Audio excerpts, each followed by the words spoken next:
नमस्कार, जोहार, आप सभी का स्वागत है एक बार फिर से झारखंड की तमाम बड़ी खबरों के साथ जो कि मॉर्निंग समाचार के साथ आ रही हैं।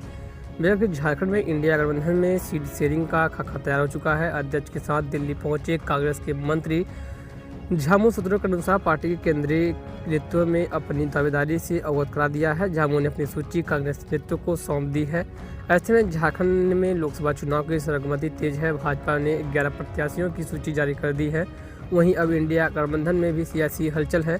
इंडिया गठबंधन में सीटों का बंटवारा लगभग तय हो गया है। 1-2 दिनों के अंदर कांग्रेस नेतृत्व की सीट शेयरिंग को लेकर मुहर लग जाएगी। इधर सोमवार को कांग्रेस को कोटे के सभी मंत्री प्रदेश अध्यक्ष राजेश ठाकुर के साथ दिल्ली पहुंचे हुए हैं। मंत्री वह विधायक दल के नेता आलमगीर आलम, डॉक्टर रामेश्वर उर्रा, बन्ना गुप्ता और बादल पत्रलेख दिल्ली में है। सोमवार की शाम कांग्रेस नेताओं ने पार्टी के राष्ट्रीय महामंत्री के.सी. वेणुगोपाल के साथ बैठक की। बैठक में लोकसभा सीटों पर मंथन हुआ। कांग्रेस की से आने वाली सीटों को लेकर नेताओं से विचार विमर्श किया गया। इस बैठक में एक सीटों पर जमी तैयारी को लेकर के.सी. वेणुगोपाल के फीडबैक।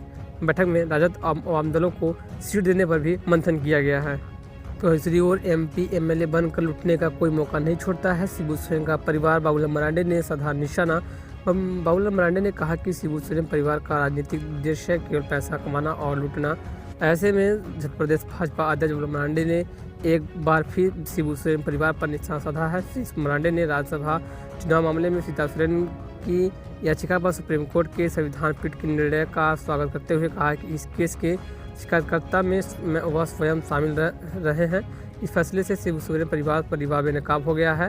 प्रदेश भाजपा कार्यालय में पत्रकारों से बातचीत करते हुए श्री मरांडी ने कहा कि ये मामला 2012 के राज्यसभा चुनाव से जुड़ा हुआ है, जिसमें झामू विधायक सीता सोरेन के ठिकानों से पैसे बरामद हुए थे। सीबीआई ने उनके ऊपर आपराधिक मामला दर्ज किया था। सीता सोरेन ने अपने बचाव में हाईकोर्ट में अपील की और हाईकोर्ट में याचिका रद्द होने के बाद मामला सुप्रीम कोर्ट पहुंचा। सोमवार को सुप्रीम कोर्ट के मुख्य न्यायाधीश की अध्यक्षता में गठित 7 जजों की संविधान पीठ ने ऐतिहासिक फैसला सुनाया। कहा कि यह फैसला कई मिथक को तोड़ने वाला है, चाहे सदन हो या कहीं और। यदि मामला आपराधिक है तो आपराधिक ही माना जाएगा। कोई पैसा लेकर सवाल पूछे या वोट दे, सभी आपराधिक है। श्री मरांडी ने कहा कि शिबू सोरेन परिवार ने इस मामले में इतिहास रचा है। एमपी एमएलए बनकर शिबू सोरेन परिवार ने पैसा लूटने का कोई भी अवसर नहीं छोड़ा है।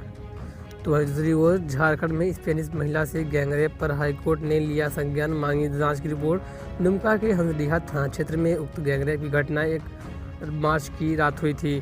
बता कि झारखंड हाईकोर्ट ने दुमका के हंसडीहा में स्पेनिश बोलने वाली महिला ब्राजीलियाई नागरिक टूरिस्ट से हुई गैंगरेप की घटना को गंभीरता से लेते हुए उसे स्वतः संज्ञान से जनहित याचिका पर तब्दील कर दिया। सोमवार को मामले की सुनवाई करते हुए acting chief justice S Chandrashekhar और जस्टिस नवनीत कुमार की खंडपीठ ने मामले में मुख्य सचिव, गृह सचिव, डीजीपी व दुमका एसपी को प्रतिवादी बनाया। साथ ही दुमका के एसपी को जांच रिपोर्ट प्रस्तुत करने का निर्देश दिया है। वहीं खंडपीठ ने अधिवक्ता ऋतु कुमार मामले में एमिकस क्यूरी नियुक्त किया। मामले की अगली सुनवाई के लिए खंडपीठ ने 7 मार्च की तिथि निर्धारित की है। मामले की सुनवाई करते हुए खंडपीठ ने मौखिक रूप से कही टिप्पणी की और विदेशी महिला से हुई सामूहिक दुष्कर्म की घटना को अत्यंत गंभीर बताया है। दूसरी ओर पश्चिमी विक्षोभ सक्रिय, कई इलाकों में हुई बारिश, इस दिन से मिलेगी राहत। पश्चिमी विक्षोभ में के कारण हो रहे बादल, अब बारिश से तापमान में बदलाव आ रहा है। जैसा कि झारखंड में पश्चिमी विक्षोभ सक्रिय है, इसका असर झारखंड के कई हिस्सों में दिख रहा है। विशेषकर उत्तरी और मध्य हिस्से में अच्छी बारिश हुई। कई स्थानों पर तेज रफ्तार से हवाएं भी चली। गरज और वज्रपात के साथ बारिश भी हुई। मौसम केंद्र का पूर्वानुमान है कि 8 मार्च तक ऐसी स्थिति रह सकती है। राज्य के कई स्थानों में रुक रुक कर बारिश हो सकती है। शनिवार की रात से ही रविवार तक झारखंड में कई स्थानों पर गर्जन के साथ बारिश हुई और मैथन में सबसे अधिक और करीब 40 मिमी बारिश हुई। धनबाद में 38 मिमी के आसपास बारिश हुई थी। तो दूसरी वो गिरिडीह में झंडा मैदान में गरजी हेमंत सोरेन की पत्नी कल्पना सोरेन, कहा करारा जवाब मिलेगा। कल्पना सोरेन ने कहा है कि झारखंड में हेमंत सोरेन की सरकार को एक साजिश के तहत गिराने का प्रयास किया गया है। उन्हें झुकाने में वे सफल नहीं हो पाए तो हेमंत सोरेन को जेल में डालकर झारखंडियों के स्वाभिमान के साथ खिलवाड़ किया गया है। पचले के कल्पना सोरेन ने कहा है कि झारखंड में हेमंत सोरेन की सरकार को एक साजिश के तहत गिराने का प्रयास किया गया है। उन्हें झुकाने में वे सफल नहीं हो पाए तो हेमंत सोरेन को जेल में डालकर झारखंडियों के स्वाभिमान के साथ खिलवाड़ किया गया है। झारखंडी स्वाभिमान को आत्मसम्मान को जेल में डाला गया है। इसका करारा जवाब मिलेगा, यह कहना है पूर्व मुख्यमंत्री हेमंत सोरेन की पत्नी कल्पना सोरेन का। कहा कि कल्पना सोरेन का गिरिडीह झंडा मैदान में झामुमो के जिला स्थापना दिवस पर आयोजित जनसभा को संबोधित कर रही थी। सार्वजनिक राजनीति जीवन में आने की घोषणा के साथ उन्होंने भावपूर्ण भाषण दिया।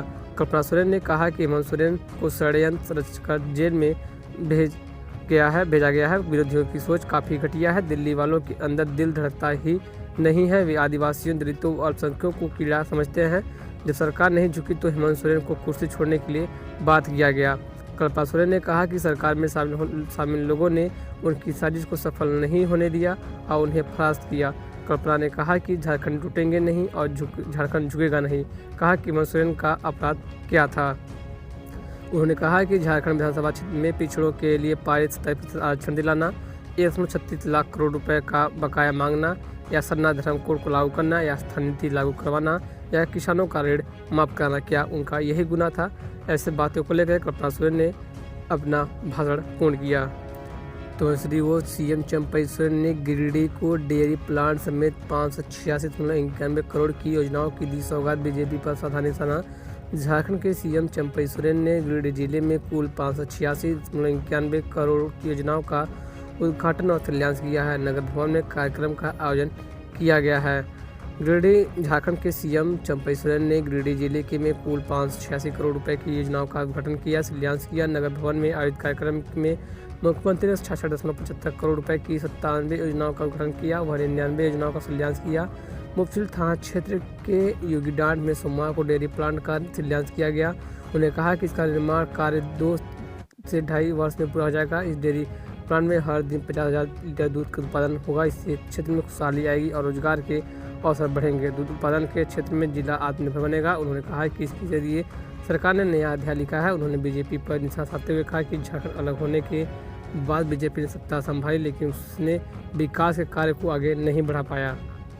तो इसलिए वो रांची में दीवार गिरने से 2 बच्चों की मौत। गुस्साए लोगों ने हिनू चौक को किया जाम। रांची में दीवार गिरने से 2 बच्चे दब गए, दोनों की मौत हो गई। इससे गुस्साए लोगों ने हिनू चौक को जाम कर दिया है। घटना सोमवार की सुबह यूको बैंक के पास हुई है। झारखंड की राजधानी रांची में दीवार गिरने से 2 बच्चे उसके नीचे दब गए, दोनों बच्चों की मौत हो गई। इससे गुस्साए लोगों ने हिनू चौक को जाम कर दिया है। घटना सोमवार की बताई जा रही है। सुबह यूको बैंक के पास हुई। मृतकों के लिए 25 लाख रुपए मुआवजा और घायल को 10 लाख रुपए देने की मांग की जा रही है। अरगोड़ा के अंचल अधिकारी रांची के सिटी एसपी और हटिया विधायक घटना स्थल पर पहुंच गए थे। तो इसलिए वो कर्मियों मजदूरों को थमाया नो वर्क नो पे का नोटिस। एचईसी प्रबंधन की सख्ती के बाद 7 में से 5 यूनियनों ने काम पर लौटने का निर्णय लिया। एचईसी प्रबंधन ने मजदूरों कर्मियों के आंदोलन पर सोमवार को कड़ा रुख अपनाया लिया है। प्रबंधन ने एचईसी बचाओ मजदूर जनसंपर्क समिति से जुड़े कर्मियों को नो वर्क नो पे का नोटिस थमा दिया। इसके बाद हटिया कामगार यूनियन ने के उपाध्यक्ष लालदेव सिंह के रास्ता में हुई बैठक में सभी मजदूरों ने निर्णय लिया। तो इसलिए वो झारखंड हाईकोर्ट से ईडी अफसरों को बड़ी राहत। हेमंत सोरेन ने SC/ST एक्ट में दर्ज कराई थी FIR, कोर्ट ने कार्रवाई पर लगाई रोक। झारखंड हाईकोर्ट से ईडी के अधिकारियों को बड़ी राहत मिली है। कोर्ट ने ईडी के अफसरों पर कार्रवाई किए जाने पर रोक लगा दी है। दरअसल पूर्व सीएम हेमंत सोरेन ने ईडी के अधिकारियों के खिलाफ SC/ST एक्ट के तहत मामला दर्ज कराया था।